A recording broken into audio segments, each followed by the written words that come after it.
बॉलीवुड अभिनेता सुशांत सिंह राजपूत की मौत को 1 साल बीत चुका है, लेकिन सुशांत ने अपनी जान खुद ली या फिर उनकी हत्या हुई, इस रहस्य पर से अब तक पर्दा नहीं हट सका है।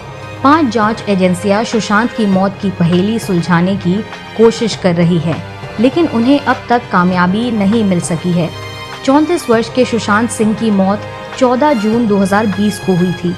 वो मुंबई के अपने फ्लैट में मृत पाए गए थे। शुरुआत में ऐसा बताया गया था कि सुशांत ने खुदकुशी की है, पर उसके बाद से हर गुजरते दिन के साथ मामला पेचीदा होता चला गया। Mumbai police, Bihar police, CBI, narcotic control bureau और ईडी वो 5 एजेंसियां हैं जिन्होंने अब तक सुशांत सिंह की मौत की जांच की है। मुंबई पुलिस की प्राथमिक जांच में ये पाया गया था कि सुशांत ने आत्महत्या की। वहीं सीबीआई ने अब तक ये नहीं बताया है कि उनकी जांच का क्या नतीजा निकला। नारकोटिक्स कंट्रोल ब्यूरो इस मामले में बॉलीवुड में सक्रिय ड्रग सिंडिकेट के पहलू की जांच कर रहा है। वहीं ईडी को अब तक पैसे की हेराफेरी का कोई सबूत नहीं मिला है। ऐसे में सवाल ये है कि इन जांच एजेंसियों ने अपनी जांच को किस दिशा में आगे बढ़ाया। इस जांच में अब तक क्या प्रगति हुई है, आइए समझने की कोशिश करते हैं। सीबीआई इस वक्त इस बात की जांच कर रही है कि सुशांत सिंह राजपूत ने अपनी जान खुद ली या फिर उनकी हत्या की गई। सीबीआई को सुशांत केस की जांच करने का जिम्मा सुप्रीम कोर्ट ने सौंपा था। इस बात को भी 10 महीने बीत चुके हैं। महाराष्ट्र के पूर्व गृह मंत्री अनिल देशमुख लगातार ये मांग करते रहे हैं कि सुशांत केस से जुड़ी सीबीआई की जांच रिपोर्ट को सार्वजनिक किया जाए। सीबीआई ने इस मामले में बॉलीवुड अभिनेत्री और सुशांत की गर्लफ्रेंड रही रिया चक्रवर्ती, सुशांत के दोस्त सिद्धार्थ पिठानी, उसके रसोइये नीरज और दीपेश सावंत के बयान लिए हैं। सीबीआई ने इस बात का पता लगाने के लिए एक समिति बनाई थी कि क्या सुशांत की हत्या की गई है। इस समिति की अगुवाई दिल्ली के एम्स अस्पताल के फॉरेंसिक विभाग के प्रमुख डॉक्टर सुधीर गुप्ता कर रहे हैं। सुशांत के घर पर क्राइम सीन को रिक्रिएट भी किया गया था। डॉक्टर सुधीर गुप्ता ने अपनी रिपोर्ट सितंबर 2020 में ही सीबीआई को सौंप दी थी। मीडिया से बात करते हुए डॉक्टर सुधीर गुप्ता ने कहा था कि सुशांत ने खुद को फांसी लगाकर जान दी। ये मामला खुदकुशी का है। उसके शरीर पर कोई और निशान नहीं मिला है। इस बीच बीजेपी के सांसद सुब्रमण्यम स्वामी ने इस केस के बारे में प्रधानमंत्री कार्यालय से जानकारी मांगी थी। सीबीआई ने उन्हें बताया कि इस केस की जांच अभी चल रही है और मामले के हर पहलू पर विचार किया जा रहा है। सीबीआई ने कहा था कि इस मामले की पड़ताल में सबसे उन्नत तकनीक का इस्तेमाल किया जा रहा है। हम जब्त किए गए इलेक्ट्रॉनिक्स उपकरणों से आंकड़े जुटा रहे हैं। वरिष्ठ पुलिस अधिकारियों ने तमाम जगहों पर जाकर भी पड़ताल की है। ये पहली और आखिरी दफा था जब सीबीआई ने आधिकारिक रूप से सुशांत केस की जांच की जानकारी दी थी, लेकिन तब भी सीबीआई ने अपनी जांच के निष्कर्ष के बारे में कुछ नहीं कहा था। सुशांत के परिवार ने आरोप लगाया था कि रिया चक्रवर्ती ने सुशांत के बैंक खातों से 15 करोड़ रुपए चुपके से निकाल लिए थे। प्रवर्तन निदेशालय यानी ईडी ने इस केस में पीएमएलए के तहत पड़ताल शुरू की। रिया चक्रवर्ती से ईडी ने 7 अगस्त 2020 को पूछताछ की थी।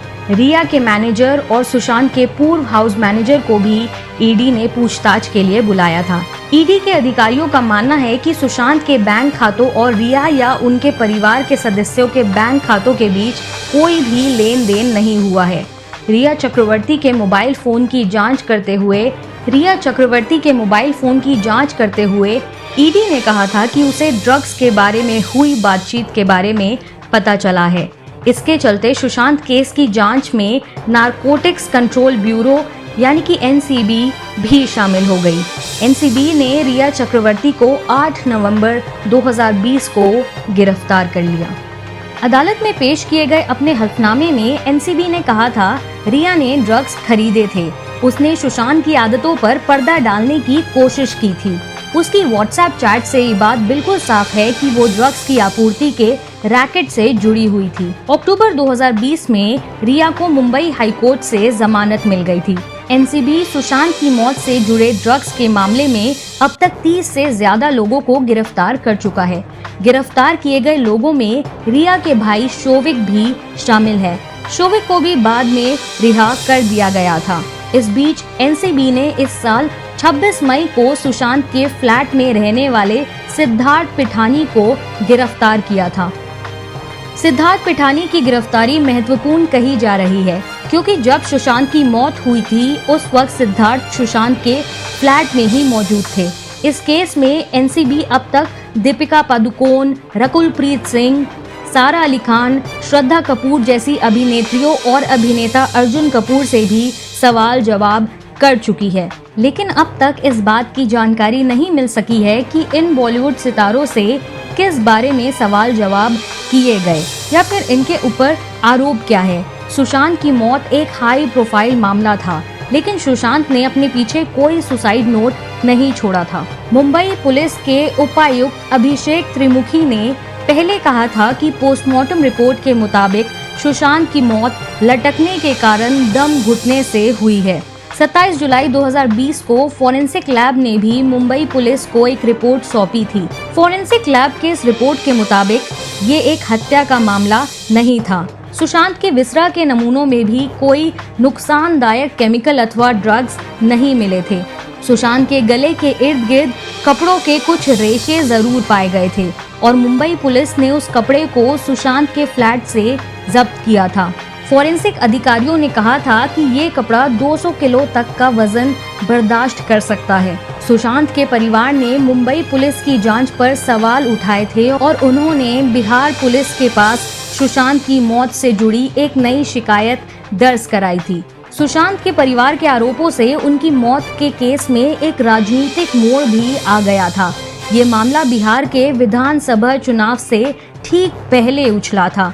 स्थानीय स्तर से लेकर राजधानी तक ये मुद्दा राजनीतिक आरोप प्रत्यारोप की वजह बन गया। बिहार पुलिस एक टीम जांच के लिए मुंबई पहुंची थी। इस मामले में बिहार पुलिस के जांच करने के अधिकार पर सवाल उठे और मुंबई गई बिहार पुलिस की टीम के साथ कई नाटकीय मंजर भी देखने को मिले। तो भले ही सुशांत सिंह राजपूत की मौत की जांच में 5 एजेंसियां शामिल हो चुकी हो, पर अभी भी ये राज बना ही हुआ है कि सुशांत ने खुदकुशी की या नहीं।